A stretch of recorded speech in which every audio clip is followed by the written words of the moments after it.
आपके मीडिया से ही हैं अनिल यादव जी। वो अक्सर निजी बातचीत में अक्सर कहते हैं कि अब तो स्थिति ये आ गई है कि जैसे आग के गोले में कूदें तो तब कुछ काम बने, या मौत के कुएं में मोटरसाइकिल मोदी जी चलाने लगे, क्योंकि नए आइटम कुछ रहे नहीं गए उनके पास में। भारतीय जनता पार्टी का कोर वोटर है, वो इस समय मोदी जी के इन बयानों से नाराज है। नमस्कार दोस्तों, आज राहुल गांधी का लखनऊ आगमन हुआ, जिसके अंदर उन्होंने संविधान सम्मेलन को संबोधित किया था। हमारे साथ में मशहूर व्यंग्यकार राजीव ध्यानी जी हैं, उनसे जानने की कोशिश करेंगे कि राहुल गांधी का ये भाषण कितना महत्वपूर्ण था। जिस तरह राहुल गांधी कह रहे हैं कि जिसकी जितनी संख्या उसकी उतनी भागीदारी मिलनी चाहिए, तो क्या लगता है राहुल गांधी अपने इस जो मिशन लेकर चल रहे हैं उसमें कितना कामयाब होने की उम्मीद लगती है आपको? नहीं, बिल्कुल निश्चित रूप से इसमें कामयाब होंगे, क्योंकि नारा ही समानता, बंधुत्व इनके ऊपर आधारित है। तो पूरी तरह से कामयाब होंगे। आज का भाषण बहुत बहुत अच्छा भाषण था, बड़ा प्रभावी भाषण था, और कई नई बातें उन्होंने कही कि उनके क्या अनुभव हैं, कि किस तरीके से यात्रा के दौरान, भारत जोड़ो यात्रा के दौरान उन्हें एक नई इंसाइट, एक नई अंतर्दृष्टि मिली, और उसके आधार पर अब वो नई सोच के साथ में हमारे बीच में आए हैं। तो बिल्कुल निश्चित रूप से कामयाब। राहुल गांधी ने एक भाषण दिया, उसके अंदर बयान दिया उन्होंने भाषण के दौरान कि उन्होंने कहा कि भारत को विश्व गुरु नहीं बनाया जा सकता जब तक भारत के 90% लोगों को उनकी हिस्सेदारी नहीं मिलेगी। तो जिस तरह से 90% लोगों को नज़रअंदाज किया जाता है, तो क्या उनको देश के जो महत्वपूर्ण पद हैं उन पर बिठाया जाएगा?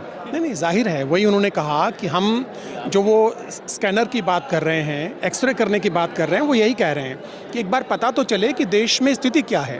क्यों अभी शेड्यूल कास्ट की स्थिति थोड़ी हद तक क्लियर है, शेड्यूल ट्राइब के बारे में है, लेकिन बहुत बड़ा 55-60% के आसपास का हिस्सा है जिसका हमें सही अनुपात पता नहीं है, उसके बारे में सही जानकारी नहीं है।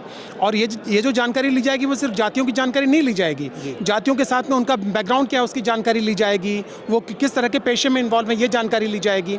तो ये बहुत महत्वपूर्ण चीज़ उन्होंने कही है। जातीय जनगणना के माध्यम से एक बार हमारे समाज का पूरा खाका स्पष्ट होगा, और उसके बाद एक नई पहल शुरू होगी जिसमें जो वंचित लोग हैं, जिन्हें रिप्रेजेंटेशन चाहे नौकरियों में हो, चाहे उद्योगों में हो, चाहे शिक्षा में हो, चाहे जुडिशरी में हो, जो उन्होंने कहा, चाहे संसद में और विधानसभाओं में हो, वो मिल पाएगा।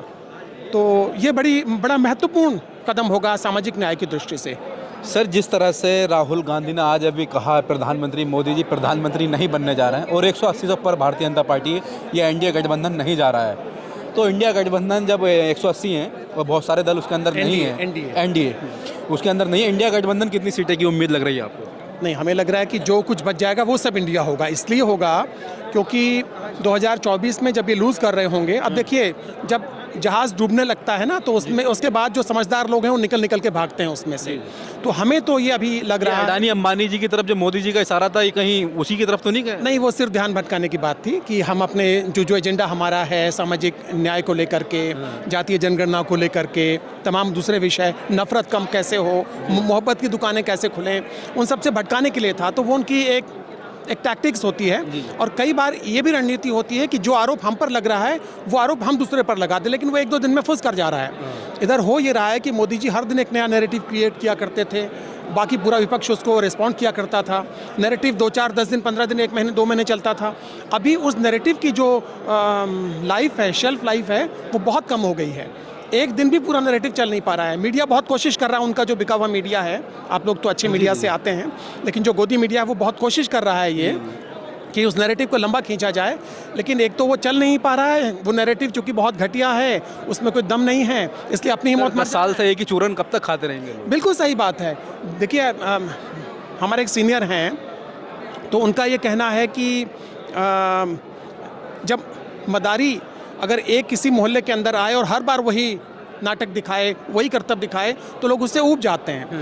तो और एक और हमारे मित्र हैं आपके मीडिया से ही हैं अनिल यादव जी।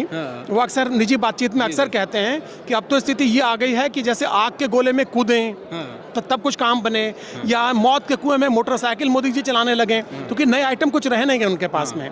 तो मनोरंजन भी जो उनसे थोड़ा बहुत हुआ करता था, उसमें भी वो बोर कर रहे हैं। यह तो मजाक की बात थी, लेकिन पूरी तरह से कुंठा में हैं, पूरी तरह से फ्रस्ट्रेटेड हैं। उनके पास कोई विचार नहीं है, कुछ समझ में नहीं आ रहा कि क्या करें।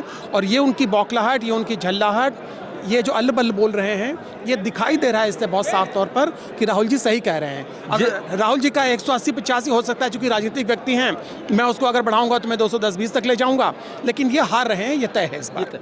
जिस तरह से आप व्यंग्यकार भी हैं, पूरा देश आपको जानता है, लेकिन जब से प्रधानमंत्री मोदी जी ने अडानी अंबानी को लेकर बयान दिया, उसके बाद में मोदी जी अभी तक कोई रैली नहीं किए हैं, तो क्या कहेंगे इसको लेकर आप? नहीं, वो तो कोई कारण होंगे उसके पीछे, क्योंकि वो सोशल मीडिया पर सवाल उठ रहे हैं। नहीं, देखिए, कई बार ये भी होता है कि जब आप लगातार गलतियां कर रहे हों, मैच में आप जब लगातार हार रहे हो, तो बीच में जो ब्रेक है, उस ब्रेक के दौरान थोड़ा सा अपने आप को री एनर्जाइज करें, थोड़ा रणनीति पे पुनर्विचार करें। क्योंकि कम्युनिकेशन के लिहाज से, मैं कम्युनिकेशन का व्यक्ति हूँ, कम्युनिकेशन के लिहाज से पहले चरण का जब मतदान हुआ था, उससे 3-4 दिन पहले से लेकर अब तक ये जो 20-25 दिन हुए हैं, इन 20-25 दिनों में उनका हर कम्युनिकेशन बेकार गया है और बल्कि बैकफायर किया है। मैं आपको बताऊं कि हमारे बहुत सारे मित्र हैं जो मिडिल क्लास से, शहरी अर्बन मिडिल क्लास, जो उनका परंपरागत क्या पिछले 2-3-4 चुनावों से उनका वोट बैंक है बीजेपी। भारतीय जनता पार्टी का भी कोर वोटर माना जाता है। भारतीय जनता पार्टी का कोर वोटर है, वो इस समय मोदी जी के इन बयानों से नाराज़ है। और जाहिर है कि ये फीडबैक, चूँकि उनका जो पूरा तंत्र है, उनकी कम्युनिकेशन एजेंसीज लगी होंगी, जनता से फीडबैक आ रहा होगा, तो ये मालूम उन्हें चल रहा होगा कि ये सारी चीज़ें बैकफायर कर रही हैं, असर नहीं कर रही हैं, लोग इससे और ज़्यादा नाराज़ हो रहे हैं।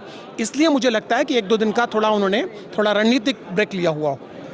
एक अंतिम सवाल, जिस तरह से भारतीय जनता पार्टी ने राम मंदिर के मुद्दे पर एक एक्सपेक्टेशन की थी कि हमारे देश में 400 सीटें आ जाएंगी, कहीं ना कहीं लगता है कि वो मुद्दा तो सबसे ज़्यादा बैकफायर किया है, तो इसको लेकर आप क्या कहेंगे? देखिए, इसमें तो जो कम्युनिटी में आम लोगों के बीच में और ख़ास तौर पर जो मोदी जी को पसंद नहीं करते हैं, उनके बीच में एक बात चल रही है।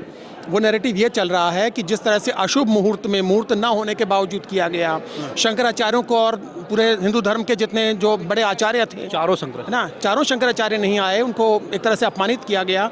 दूसरे जो बहुत सारे पंथों के आचार्य थे, वो लोग नहीं आए, उनका अपमान हुआ, ये उसकी वजह से हो रहा है। तो लोगों का तो ये कहना है कि जिस तरह से राम जी को ये लोग बेच रहे हैं एक तरह से उनके नाम को, देखिए, तुलसीदास जी ने कहा, राम ही केवल प्रेम प्यारा, और ये सब चीज़ प्रेम के विरोध में कर रहे हैं। ठीक है, तो तुलसीदास जी भगवान राम के मुंह से कहलाते हैं रामचरितमानस में, मोहि छल छिद्र कपट नहीं भावा, कि मुझे छल छिद्र और कपट भाता नहीं है। तो ये सारी जो छल छिद्र की, कपट की, नफरत फैलाने की राजनीति है और प्रेम के, मानवता के, समानता के विरोध में जो काम हो रहे हैं, उससे तो राम जी प्रसन्न नहीं होंगे। तो ये तो हमें लग रहा है कि अब राम जी तो दयालु हैं, हनुमान जी ने अपनी गदा का प्रहार करना शुरू कर दिया है इन लोगों पर। तो दोस्तों, हमारे साथ में राजीव ध्यानी जो काफ़ी बड़े व्यंग्यकार हैं देश के, और आपने इनको अक्सर मीडिया में और सोशल मीडिया पे देखा होगा, तो उनसे हमने बातचीत की है 2024 के चुनाव को लेकर। लेकिन उनका भी मानना यह है कि प्रधानमंत्री मोदी जी इस बार प्रधानमंत्री नहीं बनना है। ये तो खैर 4 जून को पता चल जाएगा कि देश का अगला प्रधानमंत्री कौन बनेगा।